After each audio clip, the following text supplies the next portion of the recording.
Apakah wujud dari Tuhan itu dapat dimiliki oleh manusia? Memang sifat wujud itu bisa dimiliki manusia, dan itulah inti dari ajaran ini. Selama manusia mampu menjernihkan kalbunya, maka ia akan mempunyai sifat-sifat itu. Sifat tersebut pun sudah kumiliki. Kalian bisa melakukannya dengan mengamalkan apa yang hendak kuajarkan. Allah adalah satu-satunya yang wajib disembah. Dia tidak nampak dan tidak berbentuk, tidak terlihat oleh mata, sedangkan alam dan segala isinya merupakan cerminan dari wujud Allah yang nampak. Seseorang bisa meyakini adanya Allah karena ia melihat pancaran wujudnya melalui jagat raya ini. Allah tidak berawal dan tidak berakhir, memiliki sifat langgeng, tidak mengalami perubahan sedikit pun. Allah berada di mana-mana, bukan ini dan bukan itu. Dia berbeda dengan segala wujud barang baru yang ada di dunia ini. Wahai Kanjeng Syekh, jelaskan kepada kami tentang hakikat kodrat. Kodrat adalah kekuasaan pribadi Tuhan. Tidak ada yang menyamainya. Kekuatannya tanpa sarana. Kehadirannya berasal dari ketiadaan, luar dan dalam, tiada berbeda. Tidak dapat ditafsirkan.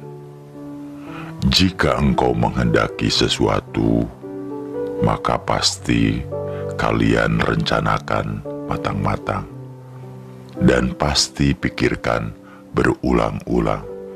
Itu pun masih sering meleset. Namun Allah tidak demikian. Bila menghendaki sesuatu, tidak perlu dipersoalkan terlebih dahulu. Kalau begitu, Allah tidak memerlukan sesuatu. Benar, Allah tidak memerlukan sesuatu. Karena itu, jika kalian hidup tanpa memerlukan sesuatu, tanpa butuh harta benda, tanpa butuh jabatan, tanpa butuh pujian, maka kalian akan merasakan hidup yang sesungguhnya. Kalian akan memiliki sifat Allah tersebut. Kalau manusia menghindari sesuatu dan merasa tidak memerlukan apapun, apakah akhirnya dapat disamakan dengan Allah? Tidak. Walaupun manusia hidup tanpa bergantung sama sekali kepada duniawi, namun ia tetap berbeda dengan Allah. Tidak bisa disamakan dengan Tuhan. Allah adalah pencipta dan kalian adalah yang diciptakan. Allah berdiri sendiri, tanpa memerlukan bantuan. Hidupnya tanpa ruh, tidak merasa sakit dan kesedihan. Allah muncul sekehendaknya. Jika Allah berkehendak, maka apakah kehendak seseorang itu karena kemauan Allah? Untuk sampai pada jawaban itu, harus membedakan seseorang. Manusia itu dibedakan menjadi beberapa tingkatan. Ada yang awam, ada yang khawas. Orang awam hanya beribadah secara syariat, tanpa dapat memelihara kolbu. Maka ia masih jauh bisa berhubungan dengan Allah. Sedangkan orang-orang khawas, termasuk para nabi, rasul, dan wali Allah, mereka beribadah secara utuh, bahkan sampai pula pada tingkatan hakikat. Kalau kalbunya sudah bersih dari duniawi dan menyatu dengan cahaya ilahi, maka kehendak kemauannya itu berasal dari Allah. Perbuatannya adalah perbuatan Allah. Maka jangan heran jika ada orang yang diberi karomah sehingga segala ucapannya menjadi bertuah. Kalau begitu, ibadahnya orang yang sudah kowas itu merupakan kehendak Allah? Benar, mereka mempunyai kejernihan akal budi, memiliki kebersihan jiwa dan ilmu. Sholat 5 waktu dan berzikir merupakan kehendak yang sangat dalam, bukan kehendak nafsunya, namun kehendak Allah. Semangatnya sedemikian besar. Mereka sholat tidak mengharapkan pahala, tetapi merupakan suatu kewajiban diri dan pengabdian. Badan haluslah yang mendorong untuk menjalankan. Banyak orang melakukan sholat, tetapi tidak menyentuh kepada yang disembah. Ini bagaimana? Memang, banyak orang yang secara lahiriah nampak khusyuk sholatnya, bibirnya sibuk mengucapkan zikir dan doa-doa, namun hatinya ramai oleh urusan duniawi mereka. Islam yang demikian ini ibarat kelapa. Mereka hanya makan serabutnya saja. Mereka hanya makan serabutnya.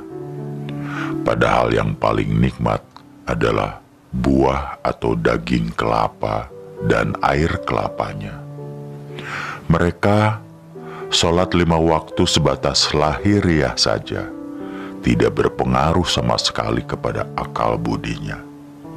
Padahal sholat itu diharapkan dapat mencegah keji dan munkar, namun mereka tidak mampu melakukannya dalam kehidupan sehari-hari.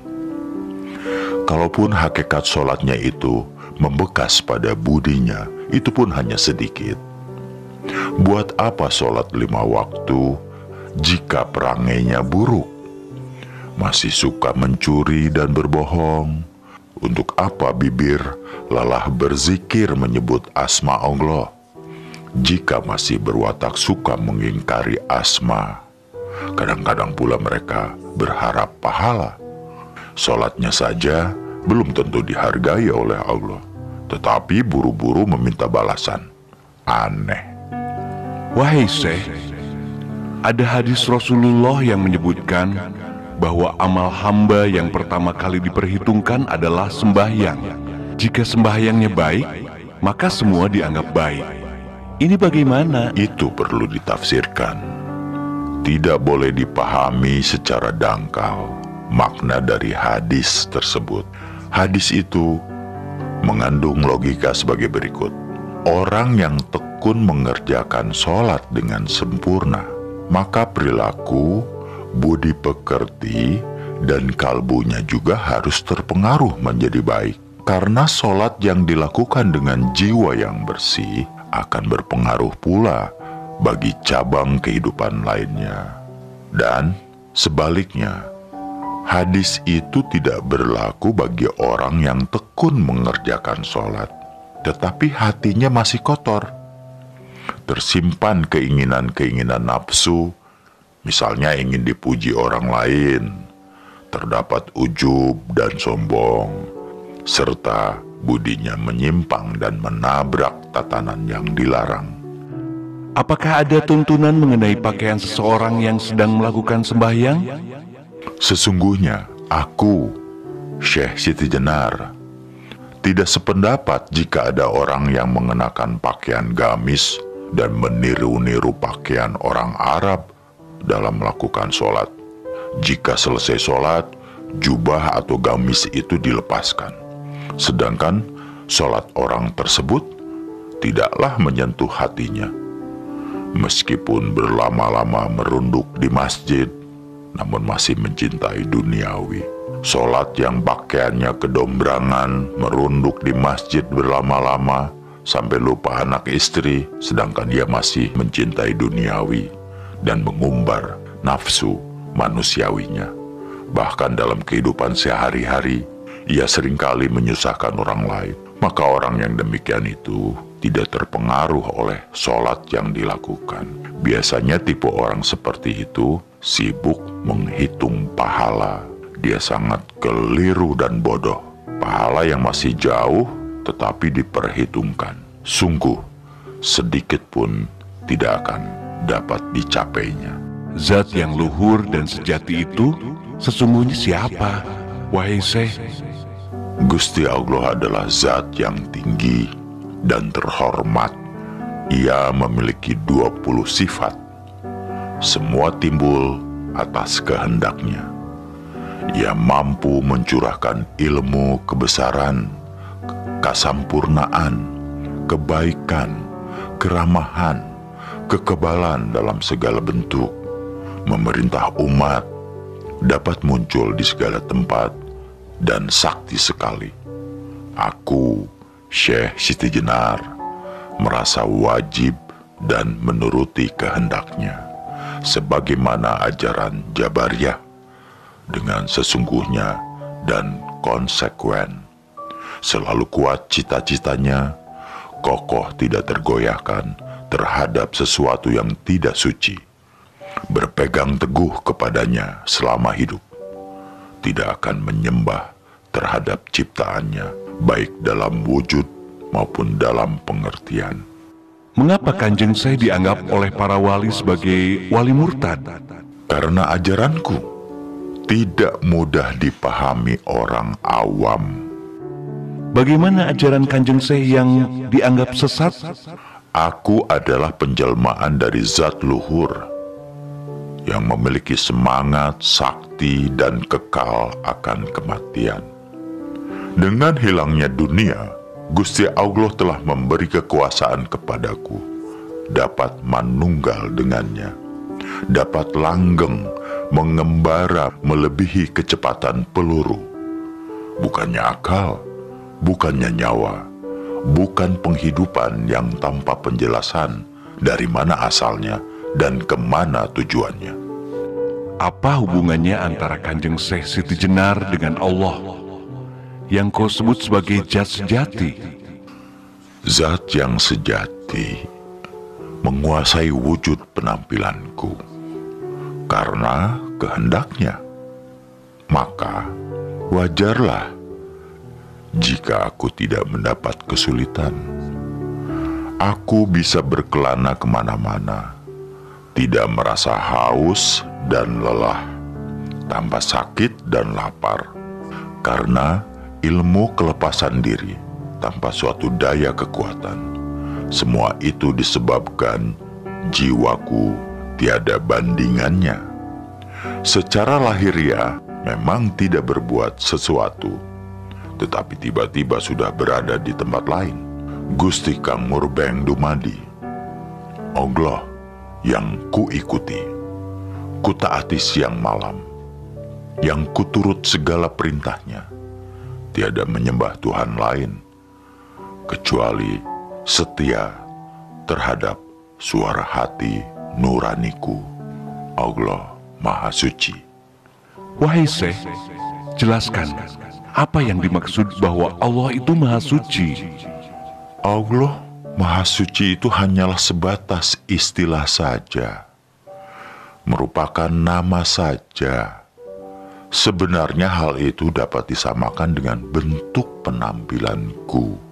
Jika kalian melihatku, maka nampak dari luar sebagai warangka, sebagai kerangka, sedangkan di dalamnya adalah kerisnya, intinya yang agung, yang tidak ada bedanya dengan kerangka. Tuhan itu wujud yang tidak dapat dilihat dengan mata, tetapi dilambangkan seperti bintang yang bersinar cemerlang. Sifat-sifatnya berwujud, samar-samar bisa dilihat, warnanya indah sekali seperti cahaya. Di manakah Tuhan berada? Kami membayangkan Dia ada di langit ketujuh dan bersemayam di atas singgasana layaknya raja. Itu salah besar. Itu kebodohan. Sesungguhnya Tuhan tidak berada di langit ketujuh dan tidak bertahta di singgasana atau arsi atau kursi. Bila kalian membayangkan demikian, maka hati kalian sudah musyrik, berdosa besar, karena kalian menyamai Dia dengan raja atau dengan penguasa. Kami jadi bingung, Kanjeng Syekh. Lantas, Tuhan itu ada di mana? Kalau kalian bertanya demikian, maka jawabnya mudah. Gusti Allah itu tidak kemana-mana, tetapi ada di mana-mana. Kami semakin tak mengerti. Bisakah Kanjeng Syekh memberikan penjelasan yang lebih gamblang? Gusti Allah itu berada pada zat yang tempatnya tidak jauh. Dia bersemayam di dalam tubuh kita, tetapi hanya orang yang khawas, orang yang terpilih dapat melihat. Tentunya dengan mata batin, hanya mereka yang dapat merasakannya. Apakah Allah itu berupa roh atau sukma? Bukan roh dan bukan sukma. Allah adalah wujud yang tidak dapat dilihat oleh mata, tetapi dilambangkan seperti bintang-bintang bersinar cemerlang. Sudah kukatakan tadi, warnanya indah sekali. Ia memiliki 20 sifat, seperti sifat ada, tidak berawal, tidak berakhir, berbeda dengan barang-barang yang baru, hidup sendiri, tidak memerlukan bantuan dari sesuatu, berkuasa, berkehendak, mendengar, melihat, berilmu, hidup, dan berbicara. Sifat Gusti Allah yang 20 itu terkumpul menjadi satu wujud mutlak yang disebut dengan zat. Sifat 20 itu juga menjelma pada diriku. Karena itu aku yakin tidak akan mengalami sakit dan sehat. Punya budi kebenaran, kesempurnaan, kebaikan, dan keramahan. Rohku memiliki sifat 20 itu. Sedangkan ragaku yang lahiriah memiliki sifat Nur Muhammad. Wahai Syekh, bukankah Muhammad Shallallahu Alaihi Wasallam itu seorang nabi?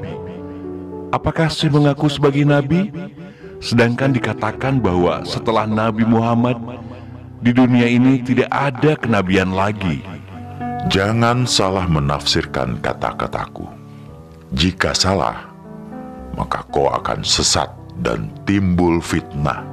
Tentu saja memfitnah diriku begini, bahwa rohku adalah roh ilahi, karena aku pun memiliki sifat 20, sedangkan badan, wadahku, jasadku ini adalah jasad Muhammad. Dari segi lahiriah, Muhammad adalah manusia. Namun, manusia Muhammad berbeda dengan orang kebanyakan. Muhammad memiliki jasad yang kudus, yang suci. Aku dan dia sama-sama merasakan kehidupan, merasakan manfaat panca indera. Dan panca indera itu hanyalah meminjam. Jika sudah diminta kembali oleh pemiliknya, akan berubah menjadi tanah yang busuk, berbau, hancur, dan najis. Nabi atau wali, jika sesudah kematian jasadnya menjadi tidak bermanfaat, bahkan berbau, kotor, najis, busuk, dan hancur. Warangka, jika sudah ditinggalkan kerisnya, maka tidak ada gunanya. Jika seseorang sudah mati, berarti selesai sudah kehidupannya? Siapa bilang begitu? Tidak. Meskipun jasadnya mati, tetapi sebenarnya ia tidaklah mati. Karena itu, kalian semua harus mengerti bahwa dunia ini sesungguhnya bukanlah kehidupan. Buktinya ada mati. Di dunia ini, kehidupan disebut kematian. Coba rasakan. Aku mengajarkan kepada kalian untuk tidak mencintai dunia ini dan tidak terpesona terhadap keindahannya.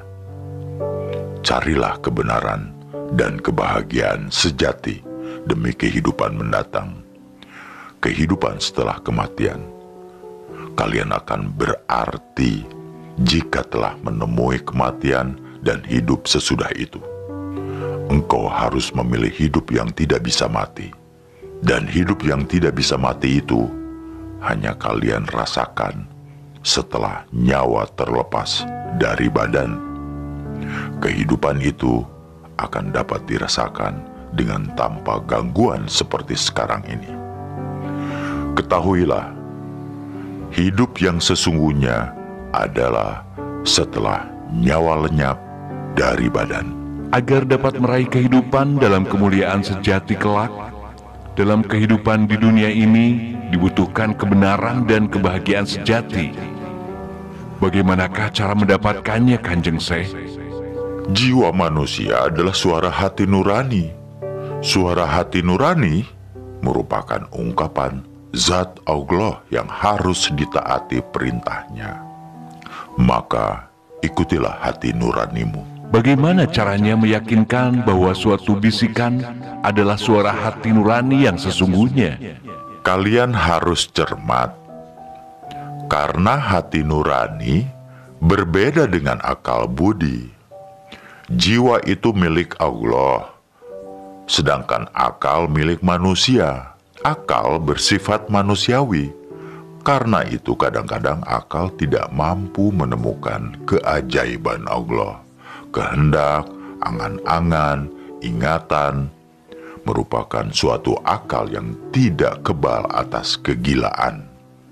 Suatu ketika, akal bisa menjadi bingung sehingga membuat seseorang lupa diri. Akal seringkali tidak jujur, siang malam membuat kepalsuan demi memakmurkan kepentingan pribadi. Bukankah manusia menjadi lebih mulia jika dibandingkan dengan makhluk lainnya? Karena manusia diberi akal oleh Allah. Ya, itulah yang membedakan.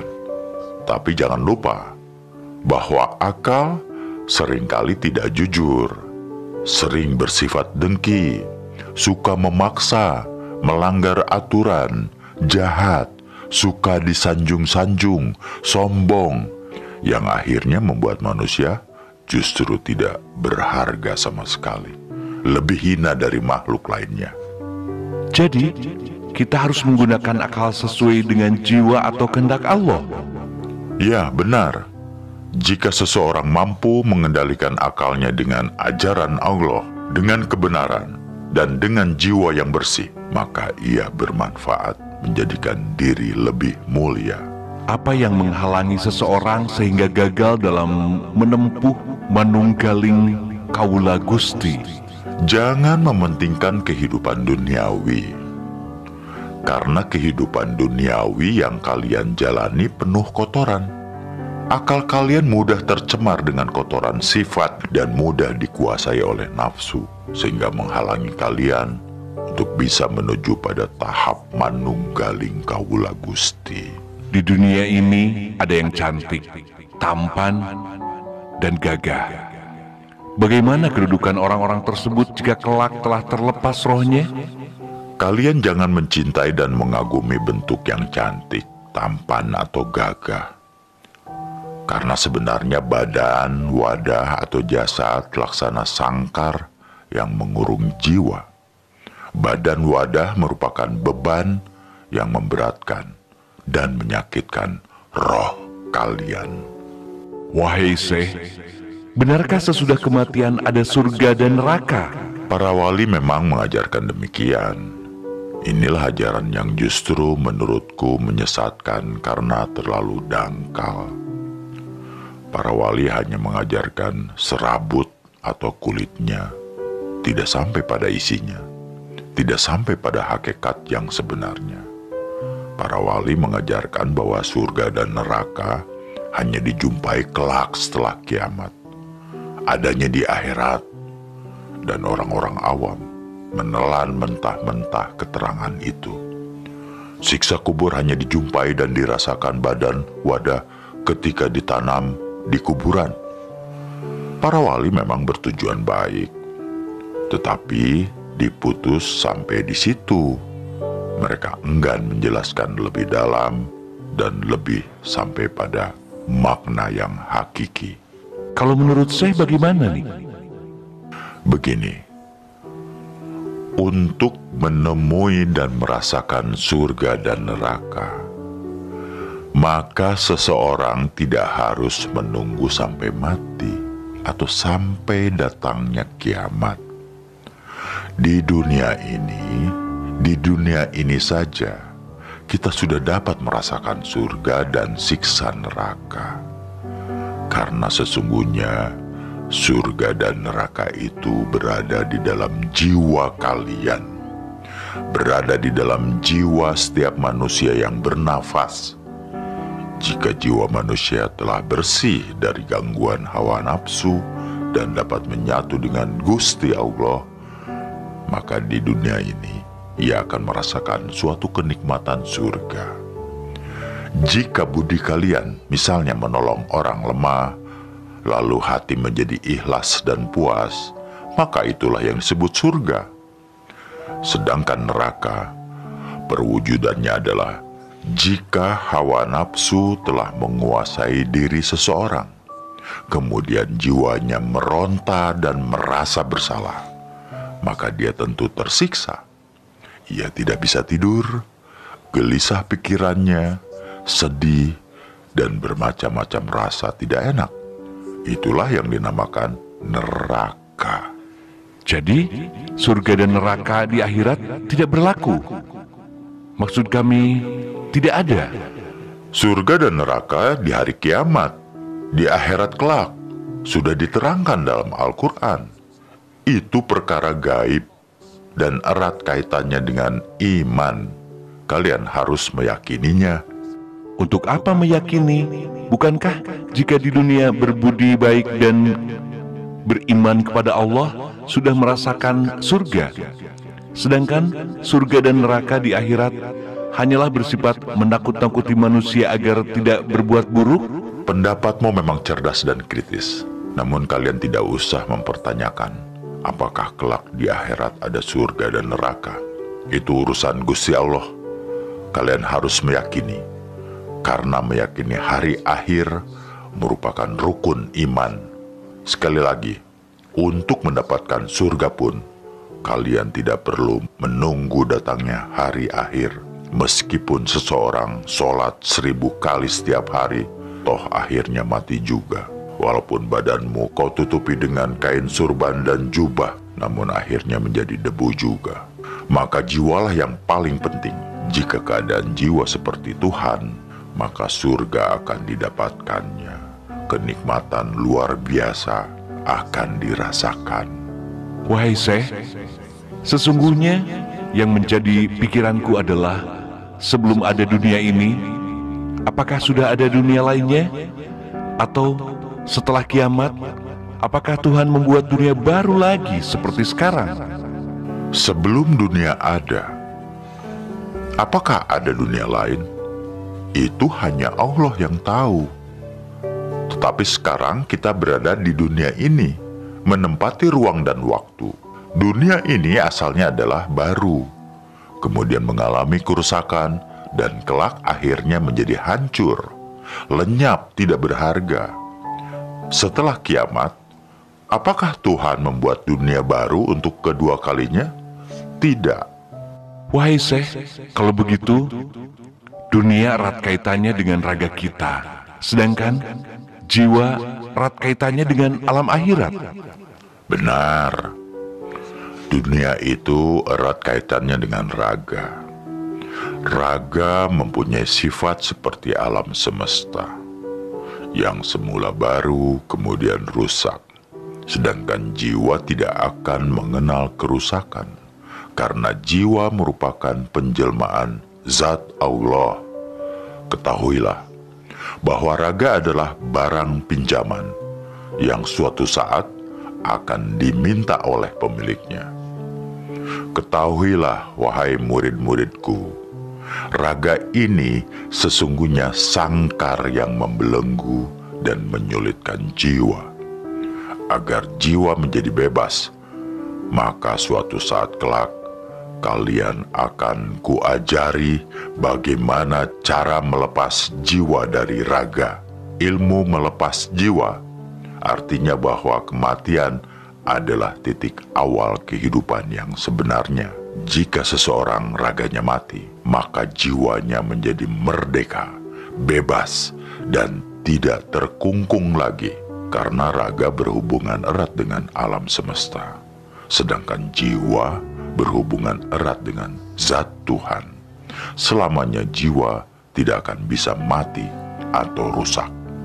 Apakah yang dimaksud jalan kehidupan, wahai Syekh? Jalan kehidupan adalah jalan menuju kepada hidup yang sebenar-benarnya. Setelah engkau mengalami kematian, jika seorang bayi lahir, maka bukanlah awal kehidupan, namun merupakan awal kehidupan palsu, seperti yang kalian rasakan saat ini. Inilah yang sesungguhnya kematian sejati. Jika demikian, badan ini tidak bisa merasakan kehidupan yang sebenar-benarnya. Ya, tidak bisa. Kehidupan sejati tidak dapat dirasakan oleh raga. Karena jika raga mati, akan tetap dapat dirasakan oleh jiwa, membusuk menjadi tanah. Bagaimana jika sekarang ini seseorang berbuat dosa? Apakah jiwanya ikut bertanggung jawab, sedangkan yang melakukan dosanya adalah raga? Tetap ikut bertanggung jawab. Karena jiwa yang menyatu ke dalam raga tidak bisa mencegah hawa nafsunya, serta akal yang suka berbuat buruk. Maaf, saya belum paham, Syekh. Ketahuilah, setiap orang yang lahir di dunia ini, maka jiwanya menyatu dengan akal. Selain akal dalam diri manusia, juga ada hawa nafsu. Ketika seseorang berbuat buruk, berarti raganya didorong dan dipengaruhi oleh hawa nafsu dan akalnya. Akal dan nafsu memang suka berbuat buruk. Apabila jiwa mencegah melalui hati nurani, maka raga tidak akan berbuat buruk. Akan tetapi, jika jiwa membiarkannya, maka raga tetap melakukannya. Karena itu, bagaimanapun juga, jiwalah yang akan mempertanggungjawabkan perbuatan baik dan buruk raganya. Tadi Syekh mengatakan jiwa adalah penjelmaan zat Tuhan. Mengapa kadang-kadang jiwa mau mencegah dan kadang membiarkannya?